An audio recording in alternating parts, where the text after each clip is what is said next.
que tu penses que si tu n'es pas en couple, si tu es célibataire, ça sera plus facile de te dévouer à Jésus et de suivre son chemin à 100% que si tu es en couple. Tu crains que si tu es en couple, bah voilà, effectivement, il y a une partie de ton temps qui est prise par une autre personne. Il y a des impératifs, il y a des besoins de l'autre, il faut passer du temps avec elle. On parle d'une femme, c'est ça? Avec une femme. Oui, oui, c'est ça, ouais. Oui. Euh, euh, et écoute, si je peux j'aimerais bien te rassurer, parce que je peux pas te dire définitivement, puisque c'est Bien sûr. tellement personnel. Mais si je pourrais juste t'encourager à garder ton esprit ouvert par rapport à ce que c'est l'opportunité d'être avec une autre personne, puisque je ne voudrais pas tout d'abord que tu te prives d'une école ces écoles de relations qui ont été pour moi sans doute les écoles les plus importantes. Et oui, dans un sens, on se perd quelque part, mais on se perd un peu pour se trouver, parce que c'est un peu compliqué à dire. Ben, je reviens dessus après. Ce que je crains, c'est que tu crois que le chemin pour suivre Jésus va nécessiter une disponibilité à 100%. Ouais, parce que une façon d'être disponible à la présence de Jésus peut être d'être disponible à l'autre personne à 100%.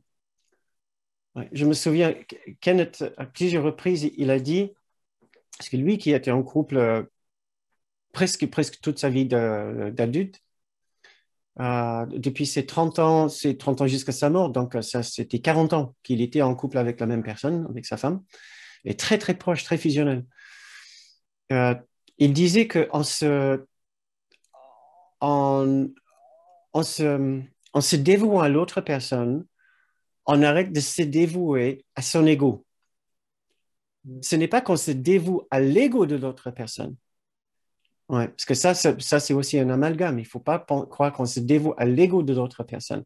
On se dévoue au chemin de l'autre personne, à l'autre personne et à son chemin, au plus grand bien de l'autre. Ce qui veut dire pas le bien de son petit soi, mais le bien de son âme, nous permet d'oublier notre propre petit soi, mais à la fin, en se dévouant à l'autre personne, on est en train de se dévouer à toutes les personnes. Hein, parce qu'on reconnaît que les besoins de l'autre personne sont aussi les besoins de chaque personne, les vrais besoins de l'autre personne, de se souvenir de l'amour, de sa vérité, son intégrité, de son identité, de comment elle est aimée, de sa puissance, de sa force et de sa non-culpabilité.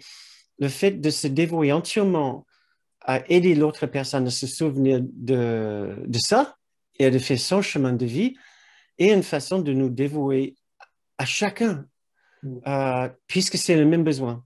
Nos intérêts sont toujours les mêmes. Or, dans la plupart des couples, la façon que nous entrons dans un couple, c'est quasiment toujours dans l'idée d'un échange de pouvoir, un échange de service. Moi, j'ai besoin, toi, tu as besoin. Si on se met ensemble, toi, tu peux satisfaire mes besoins et moi, je peux satisfaire tes besoins, mais pas au dépend de mes besoins et pas au-delà d'un certain point, sinon il y a un déséquilibre. Ouais, donc, il y a une histoire de compromis, il y a une histoire de communication. On apprend beaucoup avec ça, mais ça, ce n'est pas le chemin du cours. Le chemin du cours, c'est, c'est d'apprendre intimement sur nos besoins communs et pas nos besoins séparés. Ouais. Et le fait de me dévouer à la satisfaction des besoins communs, ou des vrais besoins de l'autre personne, et pas les faux besoins de l'autre, c'est une façon de me dévouer à mes vrais besoins, au-delà de mon petit soi. Parce que sinon, très souvent, en couple, là encore, pour me répéter peut-être un peu, on a l'impression que l'autre est là pour satisfaire mes petits besoins. Donc, c'est un formidable, formidable entraînement de se dévouer aux petits besoins de l'autre pour comprendre les grands besoins de l'autre, qui sont nos grands besoins, qui sont les grands besoins de chacun. Ouais. Et j'ai trouvé magnifique cette école des relations intimes avec une autre personne dans ce sens-là.